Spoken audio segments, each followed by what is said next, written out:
네, 오늘 이 말씀을 가지고 문제는 포도주가 아니다라는 제목으로 좀 말씀을 나누려고 하는데요.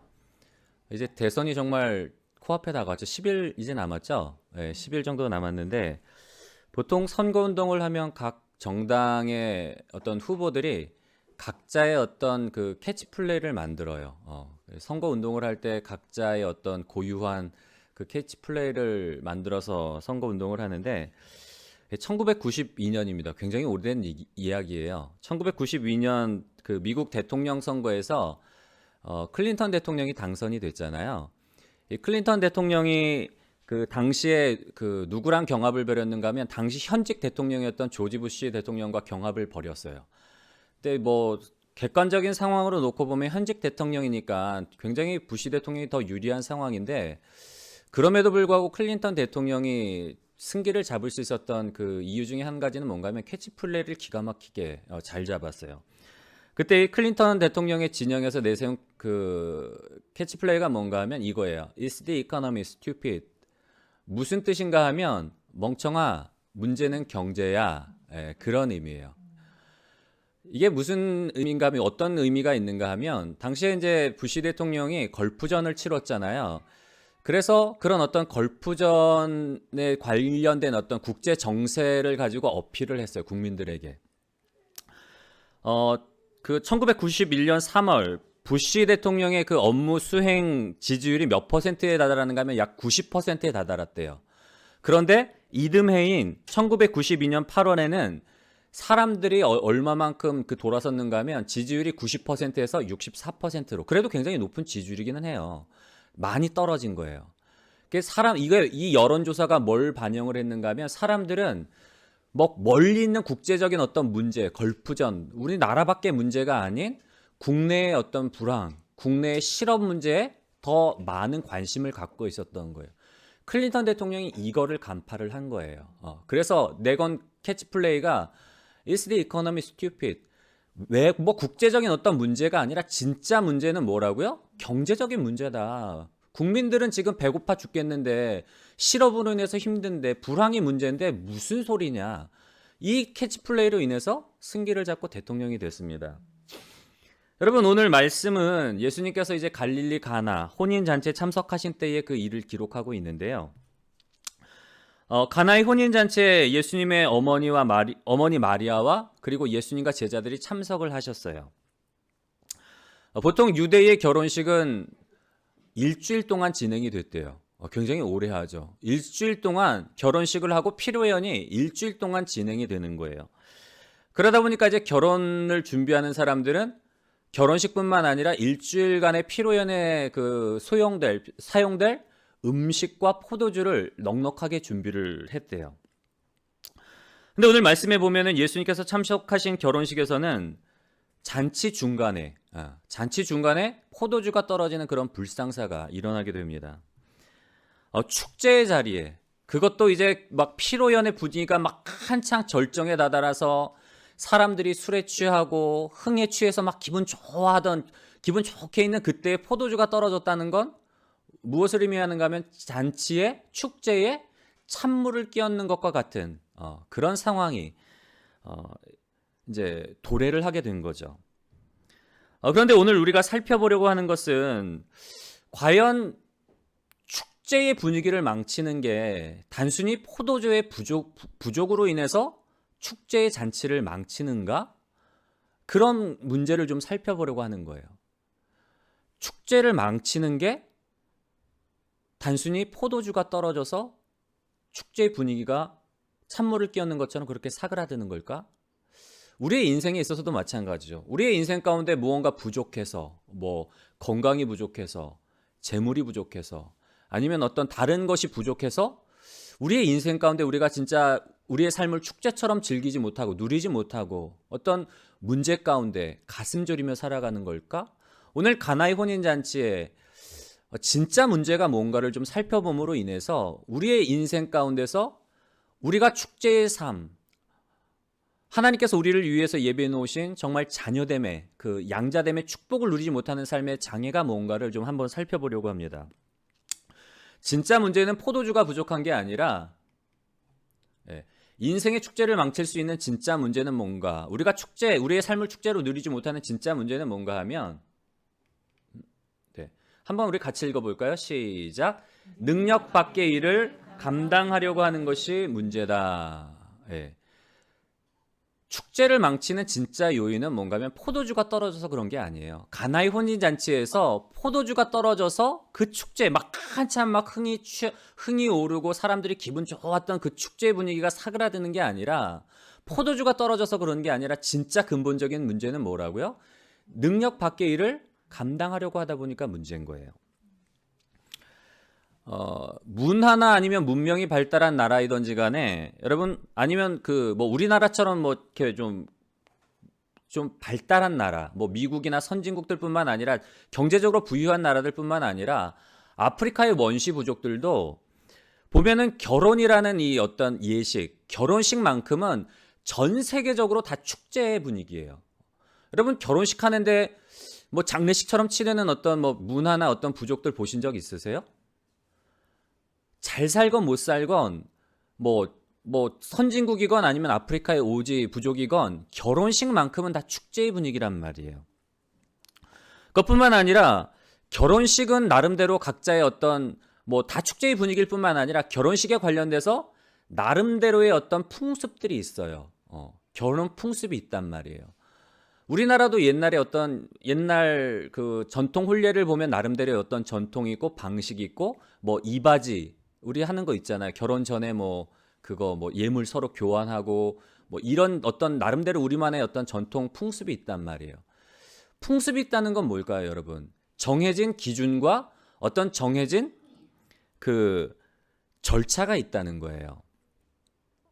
예전에 제가 아프리카 어떤 원시 부족의 삶을 다룬 다큐멘터리를 본 적이 있는데, 그 부족은 결혼하려는 남자가 그 아내의 결혼하게 될 그 배우자의 그 부모님에게 결혼 지참금으로 소를 가져다 줘야지 결혼할 수 있는 그런 풍습을 가지고 있더라고요. 근데 이제 다큐멘터리에서 이 마을에 살고 있는 한 청년을 이렇게 집중적으로 조명을 해주는데, 문제는 뭔가 하면 이 청년은 집이 가난한 거예요. 집이 가난하다 보니까 소를 사서 키울 여력이 안 돼요. 사귀는 자매가 있는데, 교제하고 있는 자매가 있는데 결혼이 너무 하고 싶은데 이 자매의 부모님에게 줄 그 소가 없으니까 결혼을 하고 싶어도 하지 못하는 거예요. 그냥 안타까운 마음에 그냥 손만 꼭 잡고 막 이렇게 수줍게 데이트하는 그 모습이 딱 나오더라고요.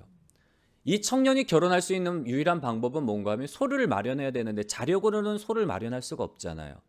그러니까 유일한 방법이 뭔가 하면 목숨을 걸고 이웃 부족에게 가가지고 몰래 가가지고 그 소를 훔쳐와야지만 결혼을 할 수가 있는 거예요. 목숨을 걸어야 돼요. 왜냐하면 소도둑질 하다가 잡히면 맞아 죽거나 총에 맞아 죽기 때문에 결혼을 하려면 정말 목숨 걸고 훔쳐와야 되는 그런 좀 가슴 아픈 사연을 딱 보여주더라고요. 여러분, 결혼이라는 건 분명히 모든 나라, 모든 민족들, 모든 부족들에게 축제의 어떤 사건이에요. 많은 사람들이, 주변의 사람들이 당사자들을 축하해주고 함께 기뻐해주는 축제의 시간인데, 그런데 어떤 사람들에게는 이 결혼식을 위한 과정과 그리고 기준을 충족시켜야 하는 그 부담감으로 인해서 분명히 축제인데, 분명히 가장 큰 행복의 어떤 사건이고 함께 축하하고 함께 기뻐해야 되는 그런 시간인데, 이 결혼을 치르기 위해서는 어떤 사회적인 기준, 사회적인 어떤 따라야 되는 풍습을 어떤 지키려고 하다 보니까 결혼이 기쁨이 아닌 부담감과 중압감으로 다가오는 사람들이 있단 말이에요. 뭐 우리도 그렇잖아요. 우리도 결혼하려면 요즘에 집도 있어야 되고 뭐 기본적으로 뭐도 있어야 되고 하다 보니까, 그래서 더 청년들의 결혼이 늦어지는 것을 뭐 우리 삶 가운데서도 좀 볼 수 있는데, 다시 오늘 말씀으로 들어가면 오늘 본문에 보면은 본문에는 사실 결혼식의 주체인 신랑에 대해서 잘 기록되어 있지는 않아요. 근데 우리가 유추해 볼 수 있는 건 뭔가 하면, 축제의 자리에 보통 일주일간 이제 결혼 피로연이 진행되기 때문에 많은 사람들이 올 것을 감안해서 다 계산을 해서 어느 정도 하객이 오겠구나. 저희도 그렇잖아요. 초대하면은 청첩장 돌리고 대충 오실 분들 정해서 뭐 몇 인분 식사 준비해 주세요. 우리도 다 그렇게 하잖아요. 마찬가지로 이 유대 결혼식에서도 일주일간 피로연이 진행되기 때문에 대충 하객들의 수를 생각해서 음식과 포도주를 넉넉하게 준비를 한단 말이에요. 축제이기 때문에 부족하지 않도록. 그런데 축제의 중간에, 피로연 중간에 포도주가 떨어졌다는 건 뭘까요, 여러분? 그만큼 이 신랑의 상황이 넉넉지 않은 거예요. 넉넉지 않은 상황 가운데서 결혼을 해야 되는데 그렇다고 안 할 수는 없고 고민을 하다가 이제 무리하게 진행을 하는 거죠. 이제 요행을 바라는 거예요, 쉽게 말하면. 그래도 손님이 좀 적게 오고 하객들이 좀 적게 오고 하객들이 조금 좀 포도주도 덜 마시고 음식도 좀 덜 먹으면 그래도 일주일은 좀 버틸 수 있지 않을까. 그런 어떤 요행을 바라는 마음으로 막상 시작을 했는데 우리의 인생의 공통점이 있죠. 왜 불행한 생각은 한 번도 어긋난 적이 없을까? 요행을 바라고 결혼식을 시작을 했는데 막상 하고 보니까 염려했던 일이 그대로 벌어진 거예요. 포도주가 떨어진 거예요. 여러분 그때 그 신랑의 마음이 어떨까요? 가뜩이나 막 불안한 마음으로 초조한 마음으로 막 결혼식을 일단 시작은 했는데 사람들이 막 생각보다 더 많이 오면은 막 어떨까요? 막 얼굴은 웃고 있는데 속으로는 큰일이다. 이거 이 사람들 왜 이렇게 많이 오는 거야 생각보다. 또 막 먹기는 또 왜 이렇게 많이 먹어. 무슨 돼지도 아니고 술은 또 왜 이렇게 많이 마셔. 이거 지금 이거 얼마 남지도 않았는데 막 애가 타는 거예요. 남들은 다 막 흥에 겨워서 막 축하하고 막 자기들끼리 오랜만에 만난 뭐 친척들 보면서 막 기쁨에 막 떠는데 축제의 주인공인 이 신랑만큼은 즐기지 못하는 거예요. 안절부절. 그러다 사인들로부터 포도주가 떨어졌다는 소식을 들으니까 어땠을까요? 이게 절망이죠. 진짜 내가 걱정하고 염려하던 일이 드디어 내 인생 가운데 벌어졌구나. 이거 어떡하냐. 이제 사람들이 막 술에 한참 막 분위기는 최고조에 달했는데 막 술 달라고 막 여기서 난리인데 술 떨어서 가져다 술 없으니까 막 사람들이 막 원망하고 불평하고 할 텐데 이 뒷감당을 다 어떻게 감당하나. 이거 내가 괜히 무리해서 진행한 거 아닌가. 우리 저기 장인어른 어떻게 볼 면목도 없고 사람들 초대한 사람들 이거 어떻게 하나. 막 머리 쥐어뜯고 막 이거 어떻게 막 그렇게 고민했을 것 같아요. 여러분 이 신랑의 문제는 뭐죠? 포도주가 떨어진 게 진짜 문제가 아니잖아요. 축제의 분위기가 갑자기 나락으로 떨어지고 갑자기 찬물을 끼얹은 것처럼 떨어지게 된 원인이 뭘까요? 피상적으로 보면 포도주가 떨어진 게 맞아요. 근데 진짜 문제는 뭐라고요? 능력 밖의 일. 재정적인 어떤 이 신랑이 가지고 있는 재정적인 상황으로는 도저히 일주일간의 피로연을 감당할 능력이 안 되는데 무리하게 능력 밖의 일을 감당하려고 하다 보니까 진짜 문제가 된 거예요. 포도주가 떨어진 건 그 현상이고 능력 밖의 일을 감당하려고 하다 보니까 진짜 내 인생에 내가 이 가장 축제의 시간, 나한테 있어서 가장 좋은 축복의 시간이 축복의 시간으로 누리지 못하는 거예요. 가슴 졸이고 걱정하고 염려하고.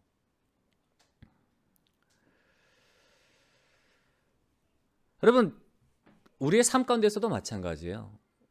사실 우리의 삶은 하나님의 자녀로 우리가 하나님과 동행하며 살아가는 놀라운 축복의 시간이고 놀라운 축복의 사건인데 근데 우리가 이 놀라운 축복의 삶을 누리지 못하는 건 뭐라고요? 내 능력으로, 내 열심으로 무언가 내 힘으로 해결하려고 하다 보니까 내 능력 밖의 문제를 만났을 때 가슴 졸이게 되고 염려하게 되고 걱정하게 된단 말이에요.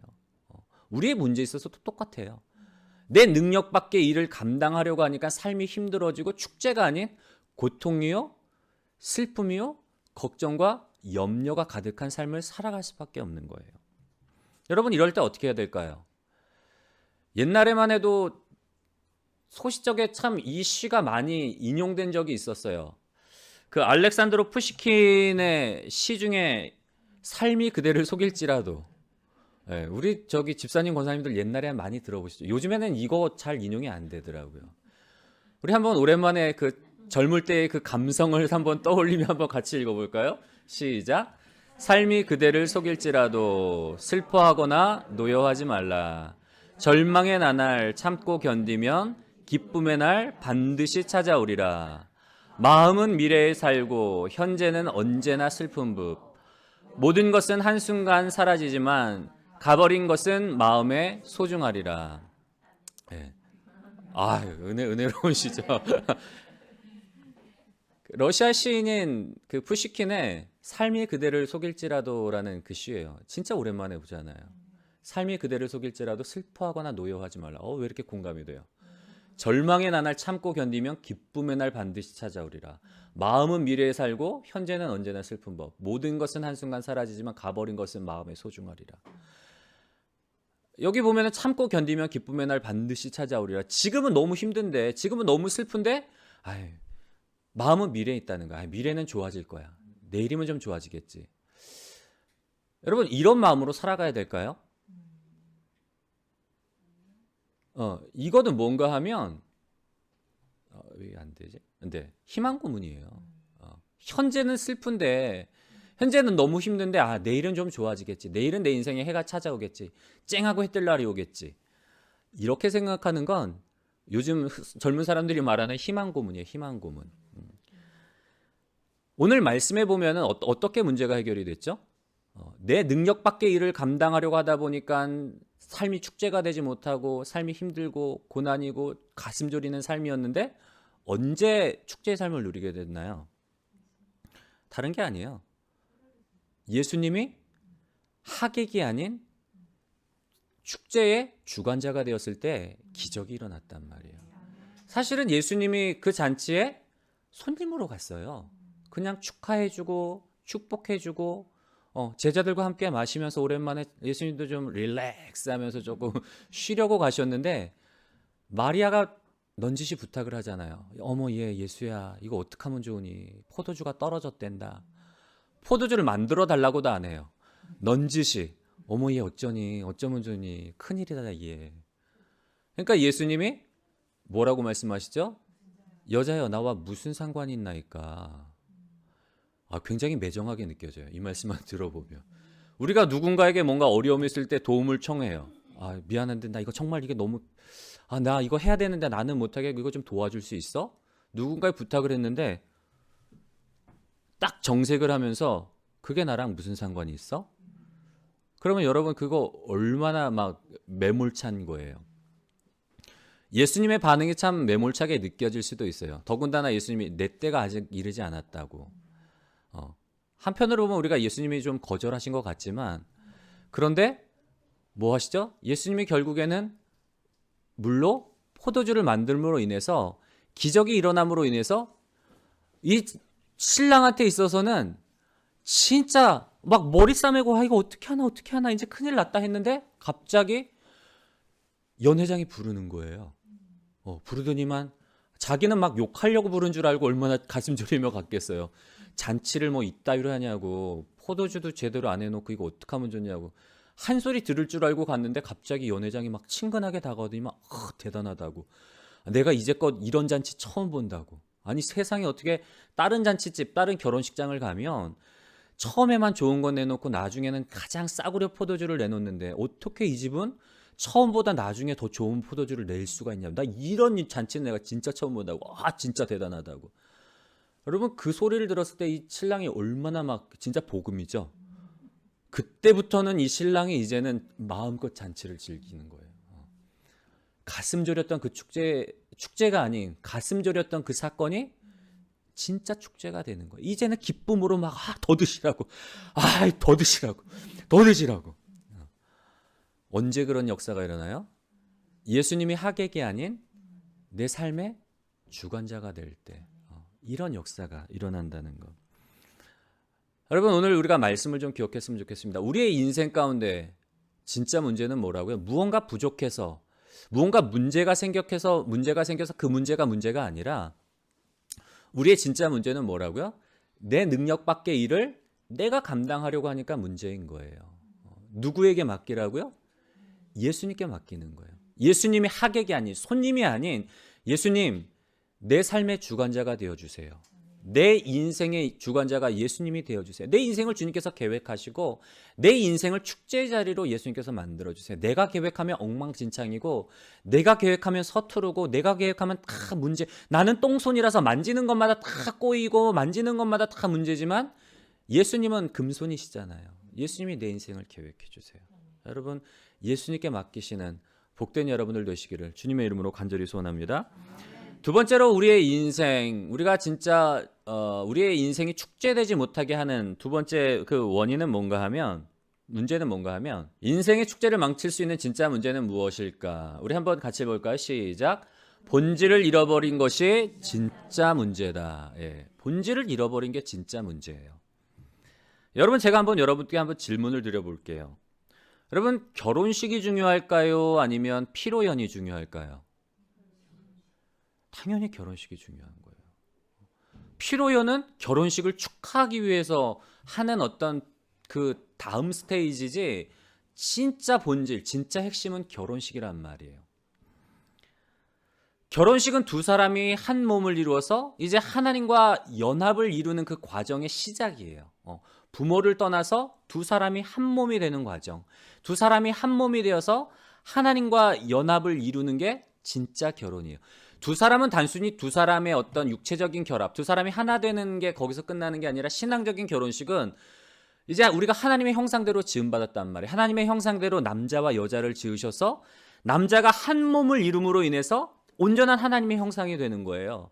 그리고는 이제 한 몸을 이뤄서 또 누구와 연합을 해야지 진짜 하나가 되는가 하면, 하나님과 한 몸을 이루는 게 진짜 결혼식의 의미예요.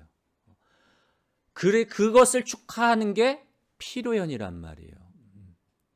그런데 신랑과 그런 어떤 가장 축복의 시간에 신랑과 신부를 축하해주고 축복해주는 일은 뒷전이 되고, 먹고 마시는 피로연이 주가 되면 어떻게 돼버릴까요? 포도주가 떨어지면 문제가 되는 거예요. 진짜 본질에 집중하면 포도주 떨어져도 돼요. 나 축하해주러 왔는데 밥이 좀 없으면 어때요? 포도주가 없으면 어때요? 수육이 좀 떨어지면 어때요? 괜찮단 말이에요. 근데 먹으러 오면 문제가 돼요. 나 손님으로 먹으러 왔는데, 잔치 즐기러 왔는데 포도주가 떨어졌어? 나 지금 한참 기분 좋을 텐데?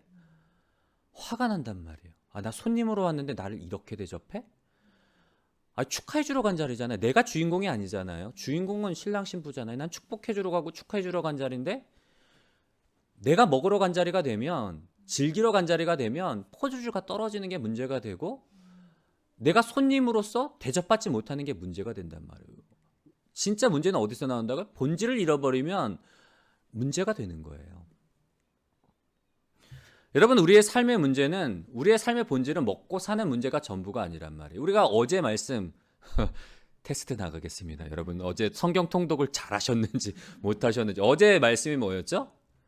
신명기 말씀이었잖아요. 어제 말씀에 보면은 8장 2절과 3절에 보면은, 내 하나님 여호와께서 이 40년 동안에 내게 광야 길을 걷게 하신 것을 기억하라. 이는 너를 낮추시며 너를 시험하사 내 마음이 어떠한지 그 명령을 지키는지 지키지 않는지 알려 하심이라. 너를 낮추시며 너를 줄이게 하시며 또 너도 알지 못하며 내 조상들도 알지 못하던 만나를 내게 먹이신 것은 사람이 떡으로만 사는 것이 아니요 여호와의 입에서 나오는 모든 말씀으로 사는 줄을 내가 알게 하려 하심이니라. 아멘. 성경 전체 역사를 보면 이거예요. 하나님이 제일 강조하시는 것 중에 하나가 바로 이거란 말이에요. 하나님께서 이스라엘 백성들로 하여금 광야 40년을 걷게 하신 것, 그들이 하나님께 원망하고 불평함으로 인해서 너 내가 이렇게 인도해 줬는데 너 괘씸죄, 너 40년 동안 뺑뺑이 한번 돌아봐 하고 그렇게 돌리신 게 아니란 말이에요. 하나님께서 이스라엘 백성들로 하여금 광야 40년 길을 걷게 하신 건 너를 시험하사 내 마음이 어떠한지, 하나님의 명령을 지키는지 지키지 않는지 알려하려고 그렇게 광야 길을 걷게 하셨다는 거예요. 시험하신다는 건 뭔가 하면 뭔가를 가르쳐 주시려고 시험을 하시는 거예요. 빌립에게, 야 빌립아, 이 많은 사람들 어떻게 먹이면 좋겠니? 지난주에 그랬잖아요.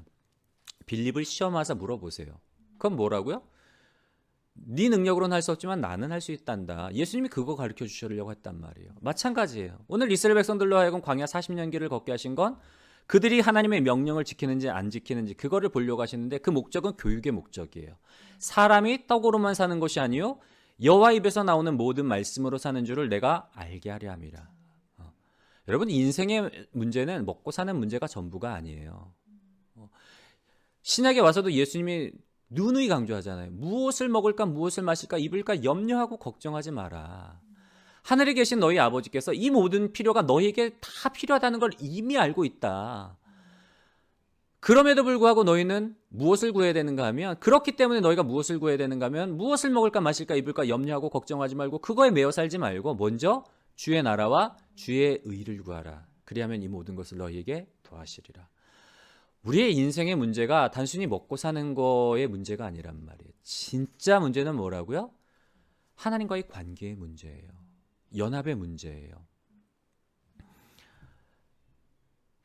우리가 본질을 자꾸 놓쳐버리기 때문에 우리의 삶 가운데 우리가 축제로서 누리지 못하고 즐기지 못하고 고민하고 염려하고 걱정하게 되는 거예요. 진짜 본질이 아닌 먹고 사는 문제에 매이다 보니까. 여러분 왜 예수님께서 돌 항아리에 담긴 물을 가지고 포도주로 변화시키셨을까요? 분명히 포도주가 담겨있던 통이 있었을 거 아니에요. 포도주가 떨어졌다고 하니까. 잔치를 위해서 포도주를 사놓고 거기서 떠다가 사람들에게 대접을 했을 거란 말이에요. 그러면 그 포도주통 쓰면 되지. 그렇지 않아요? 상식적으로? 그냥 포도주통 쓰면 되잖아요. 거기다 물 부으면 또 누가 또 알아요? 예수님께서 힘들게 기적 일으키지 않아도 적당히 그 남아있는 포도주랑 희석이 돼서 포도주 맛 나는 그럴 수도 있잖아요. 근데 예수님께서 그 통 사용하지 않으신단 말이에요.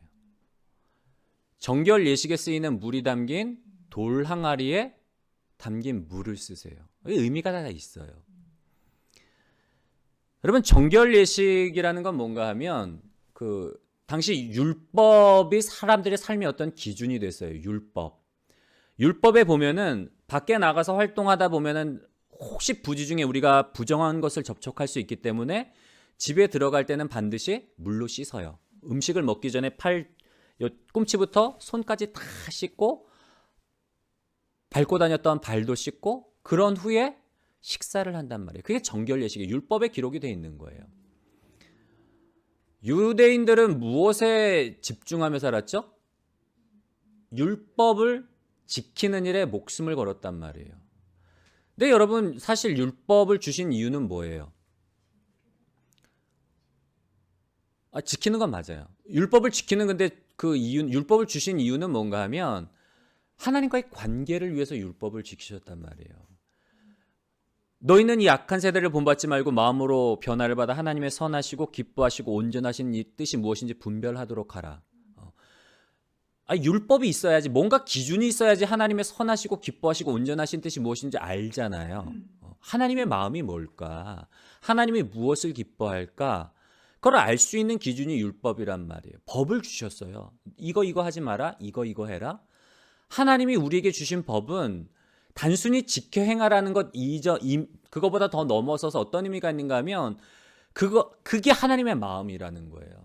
하나님과의 관계를 위해서 하나님과 더 친밀한 관계를 위해서 그냥 어떤 율법이 나한테 족쇄 어떤 의무 하나님은 왜 나한테 이런 힘든 일을 막 하라고 하시지? 나는 좀 자유롭게 살고 싶은데 나는 즐기고 싶은데 맨날 뭐뭐 하지 말라고 그래. 막 사춘기 우리 애들이 엄마한테 막 대드는 것처럼 맨날 잔소리하고 뭐뭐 하지 말라 그러고 뭐뭐 하라 그러고 내가 어린애야 막 그런 이유가 아니잖아요. 사랑하기 때문에 때로는 제재하기도 하고 사랑하기 때문에 주셨잖아요.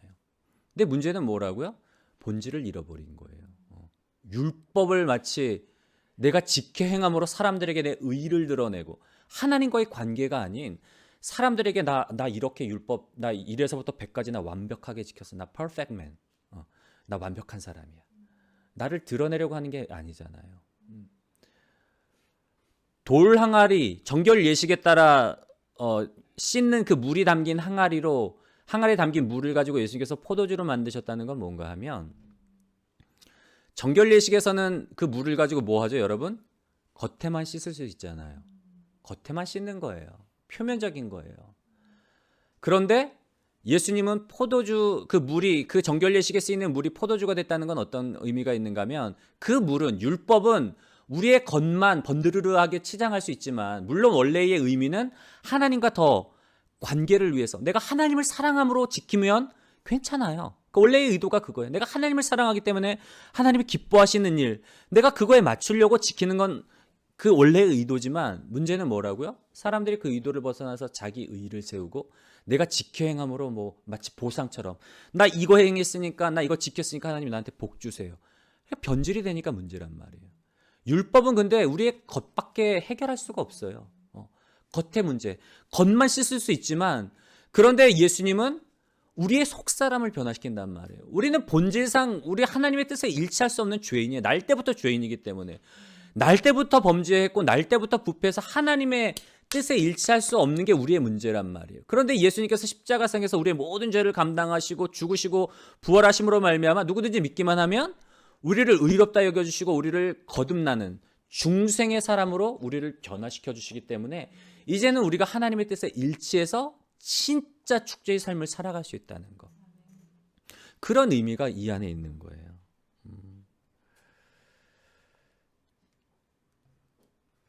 여러분, 포도주는 두 가지를 상징을 하는데 이제 좀 말씀을 마무리하려고 합니다. 포도주가 상징하는 두 가지 뭔가 하면, 첫 번째로 같이 읽어볼까요? 시작. 포도주는 구원의 기쁨과 축복을 상징합니다. 예. 연회장이 신랑을 불러다가 이야기를 하잖아요. 와, 진짜 대단하다고. 보통은 사람들이 좋은 거 먼저 내놓고 나쁜 거 나중에 주는데, 당신은 처음에도 좋은 거 나오고 어떻게 처음에보다 더 나중에 것을 더 좋은 것으로 낼 수 있냐고, 그렇게 이야기를 하잖아요. 여러분, 이 잔치집에 신랑이 처음 내준 건 싸구려 포도주예요.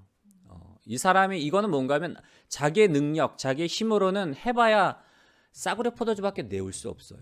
그런데 예수님이 우리의 삶에 손님이 아닌 주관자가 되실 때 예수님이 마련하시는 포도주는 어떤 포도주라고요? 신랑이 이전에 준비했던 것과는 비교할 수 없을 정도로 더 좋은 포도주. 성경에서 포도주는 구원의 기쁨과 구원의 축복을 상징을 해요. 하나님으로부터 내려오는, 하나님께서 우리에게 베풀어 주시는 놀라운 어떤 축복들, 그 구원의 기쁨들, 그 감사들, 하나님이 우리의 인생에, 예수님께서 우리의 삶 가운데서 손님이 아닌 주관자가 되실 때 이런 포도주의 축복을 누리게 되고요. 두 번째로는 이 포도주에는 어떤 의미가 있는가 하면, 함께 읽겠습니다. 시작. 포도주는 예수님의 사랑을 상징한다는 거. 첫 번째 기적이 가나의 혼인잔치에 물로 포도주를 만드는 기적 사건이에요. 그리고 예수님이 십자가 지기 전에 마지막 만찬 자리에서도 뭘 강조하시는가 하면 포도주 이야기를 하세요. 이 잔을 마시라. 이 잔은 너희를 위하여 흘리는 나의 피니, 언약의 피니, 이 잔을 마시라. 이 피를, 이 포도주가 너희를 위해 흘리는 나의 피래요. 그걸 상징한대요. 이 피를 마시라. 그래야 너희가 살 수가 있고, 그래야 너희의 인생이 진짜 나와 동행하는 삶, 축제의 삶을 살 수 있다는 거예요. 포도주는 그래서 예수님의 그 사랑을 상징을 해요. 독생자 예수님을 보내주신 하나님의 사랑, 우리를 위해 마지막 물 한 방울, 마지막 피 한 방울까지 흘리신 예수님의 그 보혈, 예수님의 사랑을 우리를 위해 상징하는데요. 마지막으로 우리 한번 읽어보겠습니다. 먹고 사는 것에 매이는 것이 문제가 아니라, 우리 한번 마지막 읽겠습니다. 시작. 예수님을 통해 하나님과 온전한 연합을 이룰 때 우리의 삶은 진정한 축제가 된다. 아멘. 여러분, 본질을 잃어버리는 게 문제라 그랬잖아요. 첫 번째 우리의 문제는 뭐라고요? 우리가 왜 우리의 삶을 축제로 누리지 못하는가? 하나님은 분명히 우리의 삶을 축제로 디자인하셨어요. 예수 그리스도 안에서 하나님의 자녀됨, 하나님과 동행하면서 이 땅을 정말 천국의 삶, 광야 같은 이 세상이 천국의 삶으로 살아가도록 그렇게 디자인을 하셨는데, 왜 우리가 누리지 못하는가 하면 내 능력 밖의 일을 내가 감당하려고 하니까. 그래서 어떻게 하라고요? 삶이 그대를 속일지라도, 그게 아니라 예수님을 하객이 아닌, 손님이 아닌 주관자로, 내 인생의 주관자로 내 삶을 주님께 맡기라고. 두 번째로는 본질의 문제. 우리는 자꾸 본질을 잊어버려요. 먹고 사는 문제가 진짜 내가 해결해야 될 문제라고 생각을 해요. 근데 먹고 사는 문제가 진짜 문제가 아니잖아요. 사람이 떡으로만 사는 것이 아니라 하나님의 입에서 나오는 말씀으로 사는 줄을 알게 하려 하심이라.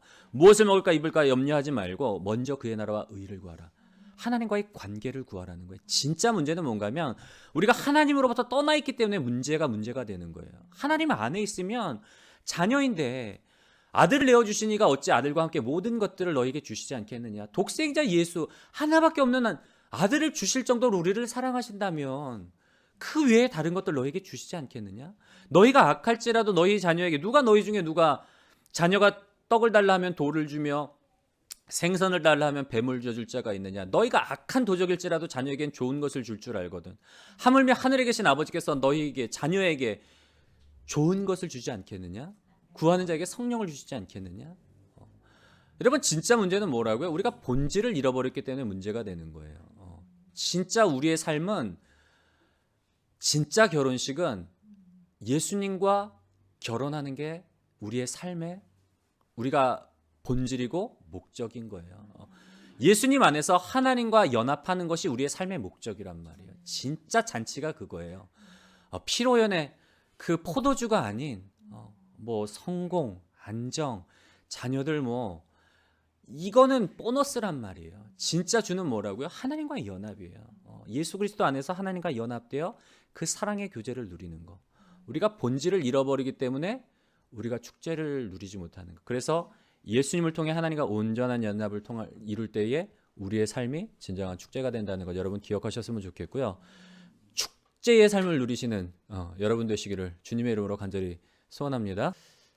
사랑하는 하나님 감사를 드립니다. 죄와 허물로 죽었던 우리를 살리시고 또한 우리를 하나님의 자녀 삼아 주셔서 우리가 이 땅 가운데서 주와 동행하며 천국의 기쁨을 또한 인생의 축제를 살아가게 하여 주시니 감사를 드립니다. 우리의 힘과 능력으로 살아가려고 문제를 해결하고 하다 보니까 때로는 삶이 고달팠고 삶이 걱정과 염려와 근심으로 초조했음을 고백합니다. 그러나 이제 우리가 예수님을 단순히 손님이나 하객이 아닌 내 인생의 우리의 삶의 축제의 주관자로 예수님을 모셔드립니다. 예수님께서 우리의 인생을 주관하여 주시고 우리의 삶을 정말 하나님이 기뻐하시는 대로 우리를 위해서 가장 좋은 것으로 예비해 놓으신 그 축제의 삶을 누리며 살아가는 우리 성도님들이 될 수 있도록 인도하여 주시옵소서. 먹고 사는 문제가 주가 아님을 깨닫게 하여 주시옵소서. 날마다 고백하게 하여 주시옵소서.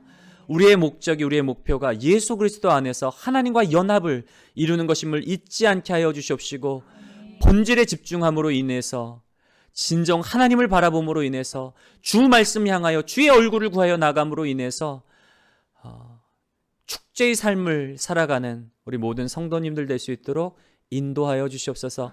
예수님께서 우리와 동행하시면서 우리의 문제를 통해서 우리의 삶의 고난을 통해서 이 놀라운 진리를 깨닫게 하시도록 가르쳐 주시니 감사를 드립니다. 이제 우리 모든 성도들이 예수 성전되고 예수 제자되어 이 놀라운 은혜와 축복을 많은 이들에게 전하는 거룩한 축복의 통로가 될 수 있도록 인도하여 주시옵소서. 오늘도 귀한 은혜 베풀어 주신 하나님의 은혜를 감사를 드리며 이 모든 말씀을 주 예수님의 이름으로 감사하며 기도드렸사옵나이다. 아멘.